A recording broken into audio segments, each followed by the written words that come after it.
What is this? When I returned home after a month in the hospital, my house was shrouded in an unusual atmosphere. As soon as I opened the front door, I was hit by an unfamiliar stench. Filled with a sense of foreboding, I rushed to my mother-in-law's bedroom. Despite the ongoing heat wave, the air conditioner was off, turning the room into a sweltering inferno. My bedridden mother-in-law, who needed care, was lying in bed. Carol. No. What I saw was a horrifying scene beyond my imagination. My name is Emily. I used to work as an office worker and married Steve, my supervisor at the same food company. He is 4 years older than me and has always been a dependable presence. Even after moving in with his family, I continued working in a different department. From today, this person is my mother-in-law. I lost my mother in an accident when I was in elementary school. Therefore, I subconsciously saw a glimpse of my mother in my kind and warm mother-in-law, Carol, who welcomed me with open arms. Carol, please don't push yourself. I'll handle the cleaning. It's all right. You always cook delicious meals for me, so let me at least handle the washing up. My father-in-law had already passed away, and until Steve got married, he lived with his gentle and humble mother. Despite her chronic illness, Carol took care of all of Steve's needs. Naturally, I took on all household chores, considering Carol's condition. However, she still helped me, worrying about me as a new housewife. Your mother is so kind. I'm really grateful. Is she? All mothers are like that. Steve never showed any gratitude towards his mother. Instead, he believed that it was a parent's duty to take care of their child. When our marriage was decided, Steve had said, I want to leave this old house and say goodbye to my mom. I was surprised to discover this side of him back then. Shouldn't you be more considerate of your mother? Carol has a chronic illness. Having lost my mother early and unable to be filial, I had some reservations about my husband, who remained a mama's boy. So, I suggested we live together after marriage. Fortunately, my father was healthy, and I had siblings in my hometown. However, Steve was reluctant to the idea, as it didn't align with his ideals.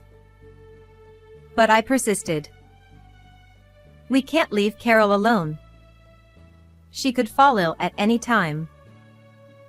Then you take care of her. But don't neglect the housework.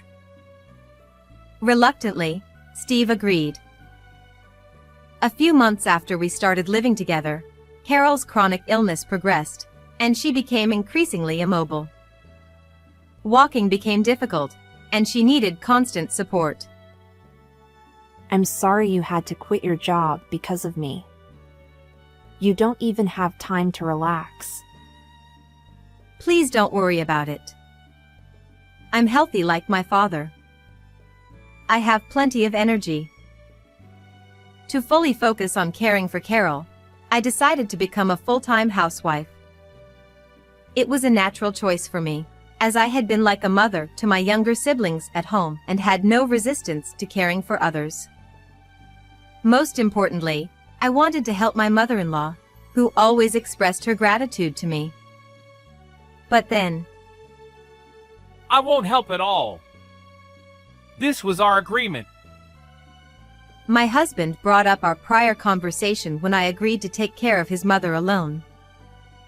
Even when I was bedridden with a cold and couldn't do the housework, Steve just laughed with his phone in hand, ignoring the piles of laundry and dishes. He probably wants to rest at home since he works at the company. I had my grievances. But arguing with him would make Carol feel guilty, thinking she caused problems between us. So, I endured and handled everything alone, no matter how tough it was. However, such days took a toll on me, leading to an unexpected incident. I suddenly fell ill and collapsed while doing housework. I was rushed to the hospital for emergency surgery. Though my condition wasn't life-threatening, I was told I couldn't return home for at least a month and a half, considering preoperative tests and postoperative observation.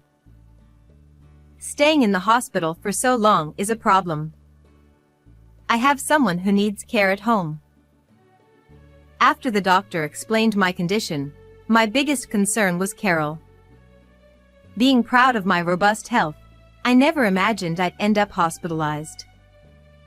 I hadn't even considered how Carol would manage without me. I was at a loss.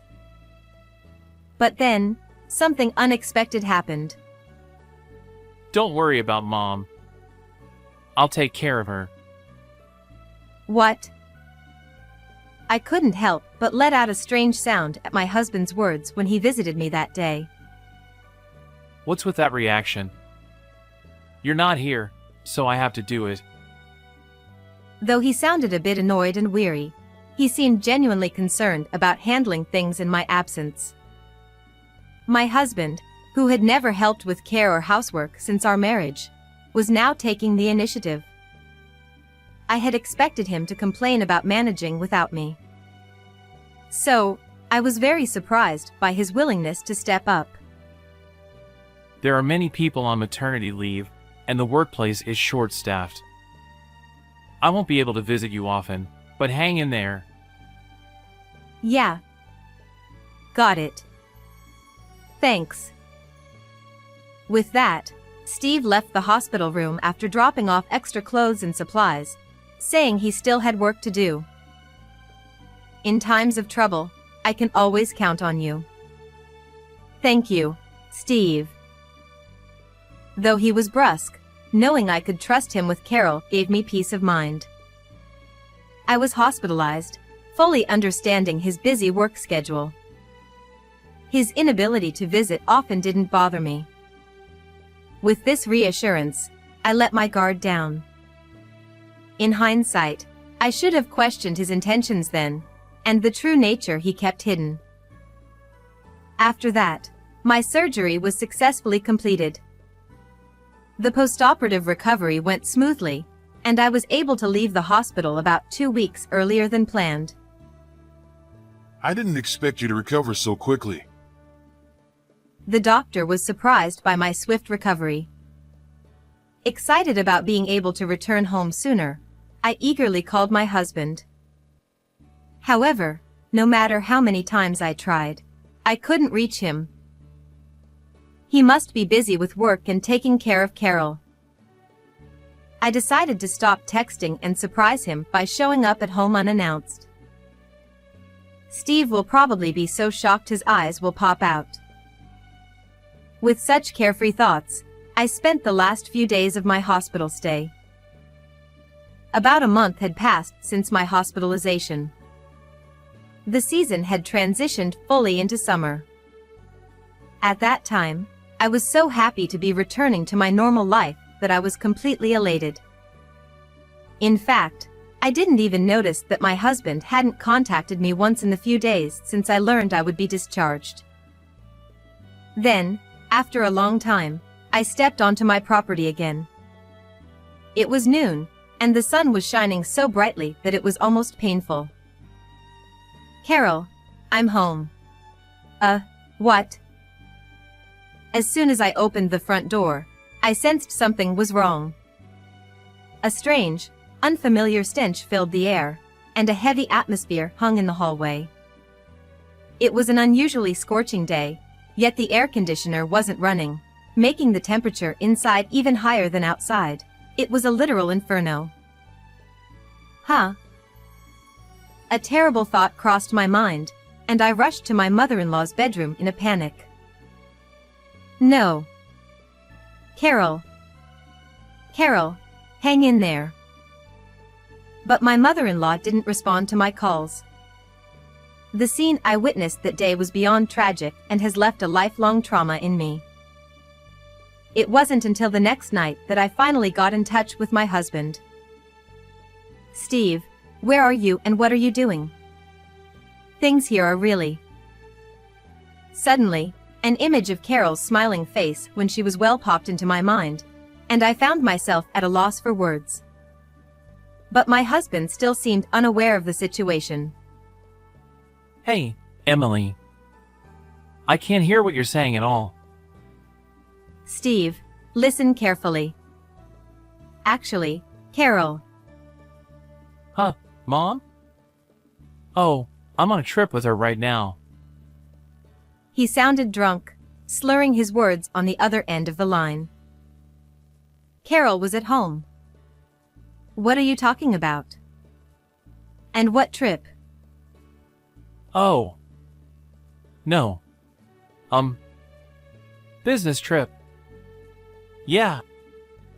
I'm on a business trip and wanted to tell the hotel staff about someone who looks like Mom.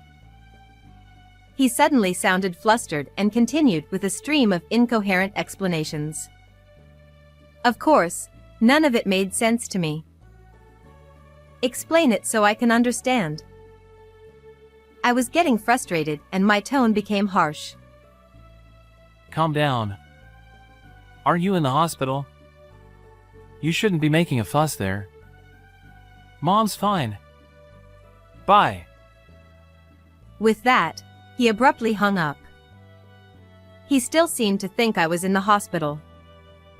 And after our call, he must have turned off his phone because I couldn't reach him no matter how many times I tried. What is he doing at a time like this? If that's the case, I have no other choice. In my desperation, I decided to contact his workplace to find out where he was. However, what? Is that really true? I was hit with another shocking revelation. The employee I spoke to seemed bewildered and asked, "You didn't know?" My distrust of my husband skyrocketed. Determined to uncover the truth, I used every possible means to investigate what had happened while I was hospitalized. And then, I discovered a startling truth. What does he mean by, "I'll take care of Mom, don't worry"? Ridiculous. I can forgive what he did to me, but I will never forgive what he did to Carol. Never. All his promises were empty words, and he had caused his mother to suffer. Consumed with rage, I resolved to take action against him. After making that decision, everything went very smoothly. Just 5 days after I filed the complaint, the police apprehended my husband, who was enjoying his vacation, and took him into custody. However, he kept demanding to see either me or his mother, causing quite a commotion. The police eventually called me, saying, "He's being very loud, so please come down." "All right, I'll be there right away." Gripping my bag tightly, I entered the police station. Hey! What's going on here? Why do I have to be arrested? The moment I entered the visitation room, my husband glared at me through the glass and shouted. His hair was disheveled, and his beard was unkempt. He looked quite distressed. "Calm down. We're being watched." Police officers were observing us throughout the visit. Prompted by my words, Steve took a deep breath and composed himself. This must be a mistake. Failure to fulfill the duty of protecting Mother? What is this about? It's exactly what it sounds like. With a sigh, I replied, and my husband, perhaps expecting me to agree with him, looked back at me in surprise. "By the way, you know about Carol now, don't you?" The scene I witnessed that day was of Carol in a state beyond recognition. The room temperature was nearly 98 degrees, the same as the outside. She was lying there in soiled clothes, completely still. The sight, the heat, and the smell etched into my mind, haunting me with nightmares for some time. Yeah, the police kept telling me about it non-stop. It's really depressing. How can you say such a thing? Come on, don't get so worked up. She was alive, wasn't she? As he said, Carol barely survived.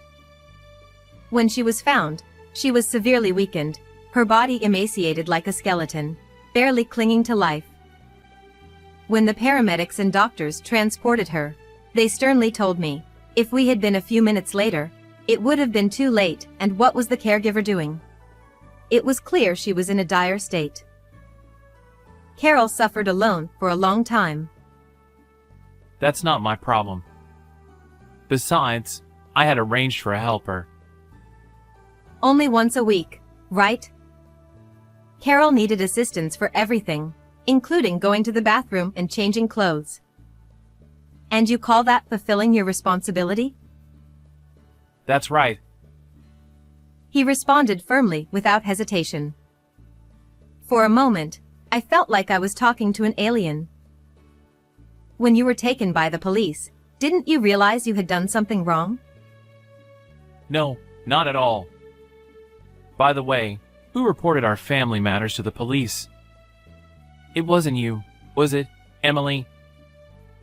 It was me. And Carol herself testified when I filed the complaint.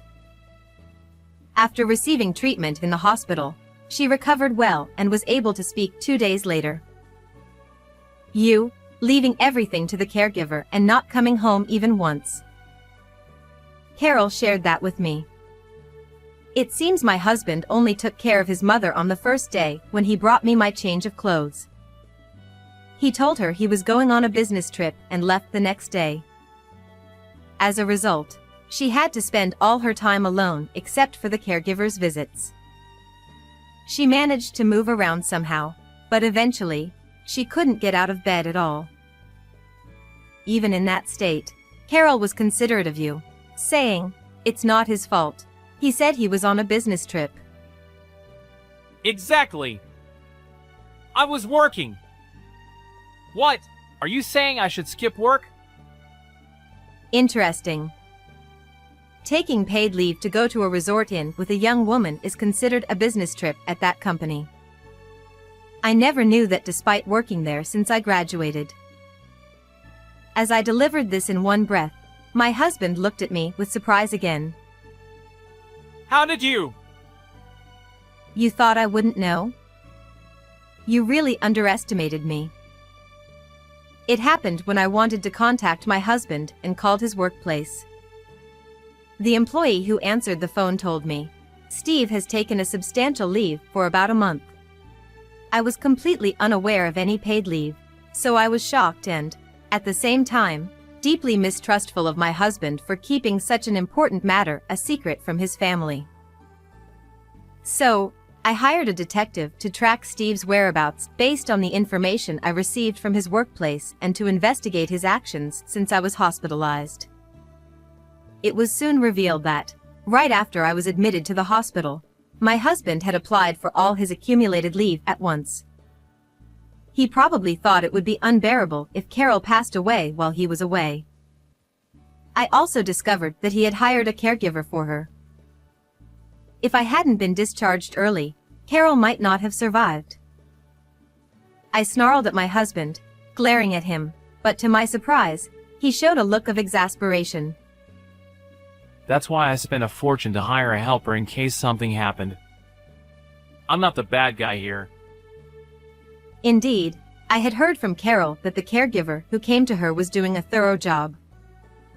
The care records were detailed and meticulous, and they even contacted my husband for confirmation. However, the real issue was elsewhere.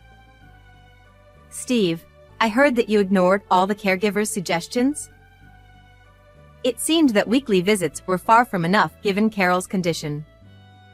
The caregiver had proposed increasing the number of visits, but my husband wouldn't listen and eventually terminated the contract abruptly. How could Carol possibly live alone without any help? What were you thinking? Explain yourself. Those guys were so annoying, always telling me to do this and that. And it cost money too. On top of that, Didn't you also ignore the caregiver's warning about the air conditioner breaking down? That's why it got so unbearably hot inside. I confirmed all this with the caregiver company. Apparently, the person in charge of Carol had been told by my husband. I'm switching to a service that provides better care, so I'm terminating the contract with you. So, they never imagined that Carol would end up being neglected. Steve, you did tell me. Don't worry, I'll take care of everything, right? Why did you make such empty promises? It's no use blaming me for what's already happened. Damn, you're so annoying. He started muttering some excuses, but I found everything he said infuriating, as it was also self-serving. And about the affair, did you really think it wouldn't hurt me? But it couldn't be helped. After seeing you taking care of that old woman, I just couldn't see you as a woman anymore. What did you just say? Say it again. I shouted angrily, causing the police officer standing behind my husband to tense up slightly. Sorry. I apologized for losing my temper and sat back down. I just wanted to have a little fun. I do feel bad about it. He muttered this without looking me in the eye, like a sulking child who had been scolded. He probably still thought he wasn't at fault deep down. But he likely realized that if he didn't say something like this, my anger wouldn't subside, and it would hurt his case with the police, so he tried to be clever. You just didn't want to deal with caregiving and didn't want to be responsible for your mother. Is that still how you feel? I don't know. His refusal to deny it made it clear that he was deliberately being vague to avoid conflict. At that moment, I finally gave up on him. I've come to understand what kind of person you are. I thought I could wait for you if you were truly remorseful and ready to atone for your sins, but that's impossible. Feeling foolish for having even a glimmer of hope, I pulled out the divorce papers from my bag. I'm divorcing you. And you'll pay for what you did to Carol. I'll be demanding alimony, so be prepared. No, wait! Please don't do this!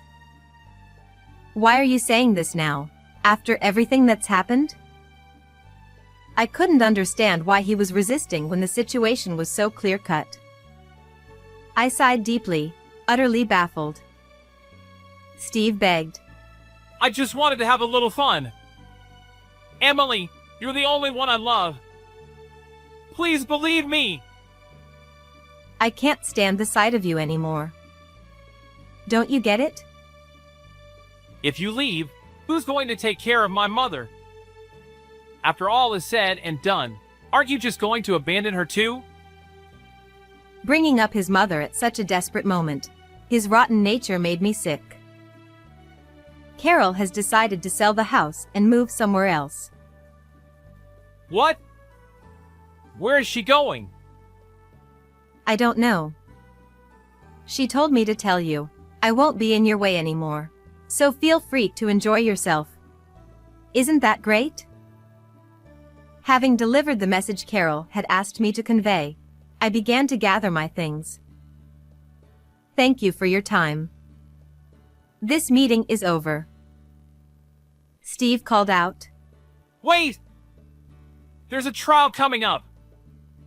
Can't you testify that I'm not to blame? Come on, I'm sorry. Do something, please. I have no intention of defending you, nor will I pay your bail. Reflect on your actions, I said firmly. My husband looked at me with an expression that was both tearful and angry. Steve snapped. Why are you doing this? You're such a cold-hearted woman. That's why I cheated on you. Say whatever you like. I never want to see your face again. As I finished, I think there were tears welling up in my eyes. Having lost a parent early in life, I had hoped that my husband and I could understand each other. So, Being betrayed by him was truly painful. But that day, I was able to say everything I wanted to say. This is for the best, surely. I wiped my tears and suddenly felt like I had let go of everything. Then, without looking back at my husband, who was banging on the glass and shouting, I quickly left the room. Afterward, my husband was sentenced to 2 years in prison. While he was serving his sentence, we went through the divorce proceedings, and he was ordered to pay $30,000 in alimony as part of the divorce settlement. I heard that Steve has been constantly brooding in prison. On top of that, his bad attitude has apparently caught the attention of the guards, though I'm not sure how true that is. As for my former mother-in-law, Carol, she moved to a quiet rural town with fresh air. It seems that her health has greatly improved, likely due to all the healthy food she's been consuming. Even now, I keep in touch with Carol regularly. She's made close friends and is living a more vibrant life than before. I've obtained a qualification and started working for a caregiving company. From now on, I want to help as many people in need as possible. How did you like this story? Please don't forget to subscribe to the channel. I'll see you in the next video.